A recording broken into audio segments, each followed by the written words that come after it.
In part 1, we got our system set up for homing.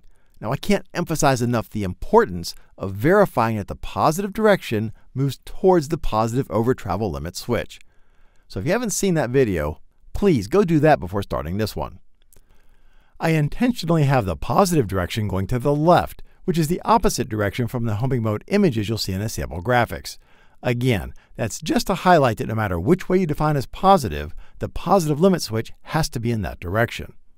I'm picking up where that last video left off. We were connected, the USB light is blinking, we're online with the drive, and we had just clicked on this guy to bring up the homing configuration and control pane. Notice that when we switched away from the jog to this homing pane, the software automatically disabled the drive's output for us.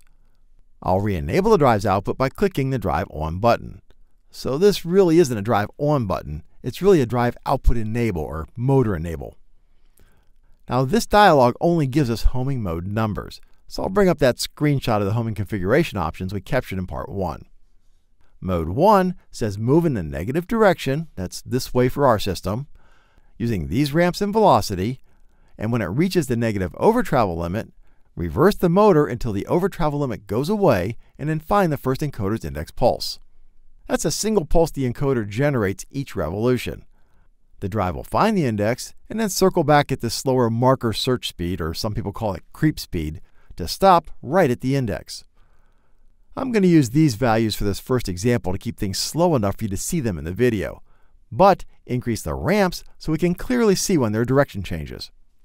The reason I'm not using the homing screen in the setup wizard to do this is because this has to be written to the drive on another screen. Instead, I'll enter mode 1 here, which takes effect immediately. And we see the little diagram here to remind us what we selected. Double check that the drive is enabled. Now normally your controller will toggle a digital input that you assigned as the homing start signal to start homing, but we can override that by clicking this guy. Before I do that though, notice the value in the position register isn't 0. Okay, I'll hit the homing start button. The motor ramps up to speed and looks for the negative over travel limit. When it finds it, it reverses direction until it's back off the limit, and then it creeps back to the motor's index at this slower marker search speed. And it reset the position register. I put this black triangle on here, so each time we do an index pulse search, we should see this black triangle land in the exact same place. Of course, you can adjust all these accelerations and speeds to suit your needs. In general, you want to keep homing slow, especially the part where it creeps up on the final location, because it makes homing more accurate. That's the #1 issue we see with homing, folks trying to home too quickly. Mode 2 is the same thing, but in the other direction. The position register currently says this is the 0 position. I'll hit the Start Homing button. It moves in the positive direction this time. I'll speed up the video to get us there quicker. Finds the positive over travel limit and reverses out of the limit to the next encoder's index pulse.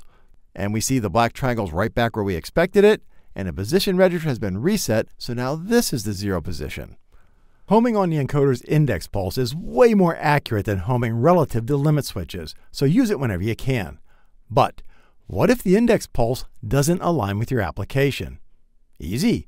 Just add in an offset in parameter 607C. Now if you do want to use mechanical switches, then take a look at the Metrol precision limit switches. They're designed specifically to give you super accurate mechanical positioning. These all use the home sensor, this guy, to locate home instead of the over travel limits. That still gets us to the encoder's index pulse, but it allows us to do it anywhere on the slide, not just relative to the limit switches. These are the positive move version. Well, we just did a positive direction homing move, so let's use one of the negative direction moves just so we can send the carriage in the other direction. How about mode 11? It says move in the negative direction, that's this way on our slide, to the positive edge of the home sensor. Reverse direction to back off the home sensor, and then creep to the encoder's index pulse. You can also see that on this little diagram.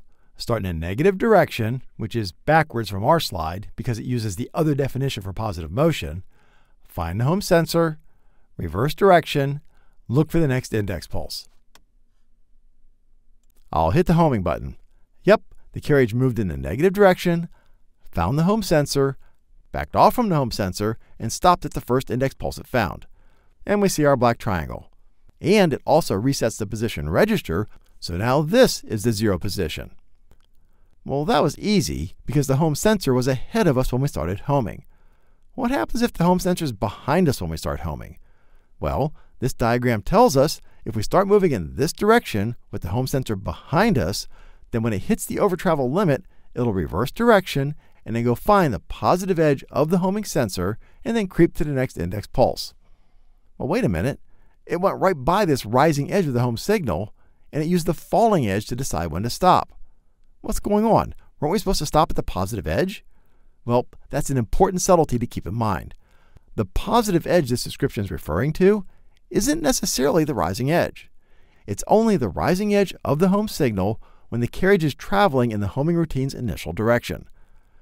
This was the initial direction, so this is defined to be the positive edge, regardless of which way the carriage is moving.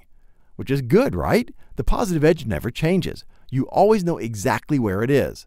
The rising edge, on the other hand, changes depending on which way the carriage is moving, which just confuses things. So on our slide, the initial direction is this way, which means this is the positive edge. So after the carriage reverses direction, it'll be looking for this edge of the home sensor signal. Let's try it.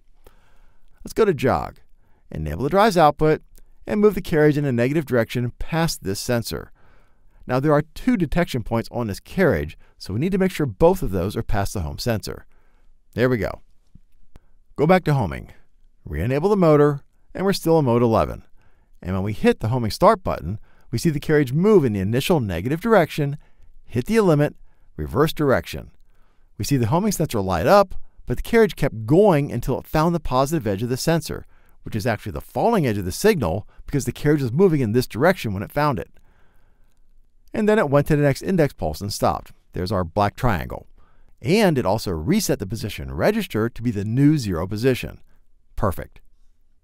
Now I know this positive edge stuff is subtle, but if you think about it, it's really great because it removes all ambiguity. You always know exactly where the carriage is going to stop, regardless of which way the carriage is moving.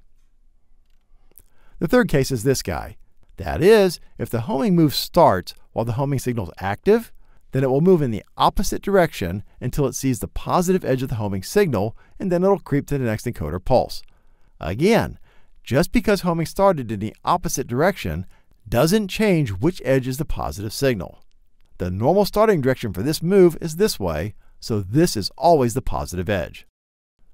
These are all permutations of that same move, so we won't dwell on those. You can simply move to the nearest encoder index pulse in either direction. Again, using the encoder's index pulse is a great way to home things like rotary tables. Let's select mode 34 so we move in the positive direction. The drive output's still enabled, so I'll hit the home start button. Nothing. What happened? Well, this mode finds the nearest index pulse. Well, we were already on an index pulse from the last move, so the drive says we're done. Let's go to jog, enable the drive's output. We see the triangle marking the index pulse location, so I'll just jog us away from that. Back to homing. Enable the drive's output, and hit home.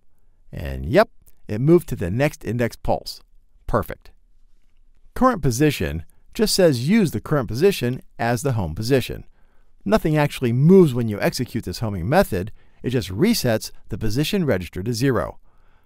I'll disable the drive's output and manually move the carriage. Change to mode 35, enable the drive's output, and if you watch the position register, when I hit home, it gets reset to 0. This current position is now the new 0, and all future moves will be relative to that. These 4 all use a hard stop to home. That is, they literally wait for the carriage to smash into something and then either stop or back up to the nearest index pulse. And they ignore the limit switches. If I select one of these, how about -1, then this torque limit and duration become available, so you can specify how hard of a hit the system has to take before declaring homing done. Now I would recommend starting with something really small like a 25 or 30% torque limit when you first start out so you don't damage anything with the impact. Let's try it. I'll set the torque limit to something gentle like 20%. Now there's an implied decimal here, so we have to type 200 to get 20. And a 50 millisecond duration is fine. Make sure the drive's enabled and hit home. We see the carriage ignore the limit switch, hit the end of the slide, reverse, and go find the next index pulse. And it resets the position register, so now this is the new 0 position. This is the same thing, except it just stops when the torque limit is exceeded. It doesn't go search for that index pulse. And finally, you can go to the home signal's positive edge and just decelerate to a stop without reversing. If you activate home again, it goes to the next home sensor activation. Now that's unique. It's the only mode that will ignore the fact that you're already at home and will look for the next one. You might use this with a rotary table or a conveyor belt application where you know the home sensor is going to come back around. Or on something like we have with this linear slide with 2 detection points, or some folks call those flags. For example, I'll go to jog and move the carriage past the limit switch, but keep both of these detection points to the right of the home sensor. Go back to homing. We want to home in the positive direction, so I'll choose method -6. Enable the drive's output and hit home. Sure enough, the carriage goes to the positive edge of the home signal. If I hit home again, it goes to the next positive edge of the home signal. In all the index pulse-based methods, if you activate home after it's homed, nothing happens because you're already at the index pulse. Notice that neither of these reset the position register at the end of homing. If you do want it to reset to 0 after homing, then just click this guy before executing the move. Finally, once you've chosen a homing method, it's really important to thoroughly test all possible scenarios. Start homing with the flag activating each overtravel limit. Start homing with the flag on the home sensor. Start with the flag to the left of the home sensor, to the right of the home sensor. If there are multiple flags like we have here, you'll have even more permutations. And always ask yourself, is it possible for the flag to end up outside the overtravel limits? If so, what will the system do? It's better to test all these now so you don't have any surprises later. Well, that ought to be more than enough to get you started with homing. Click here to learn more about the LS electric servos. Click here to learn about Automation Direct's free award-winning support options, and click here to subscribe to our YouTube channel, and click that little bell so you'll be notified when we publish more videos like this one.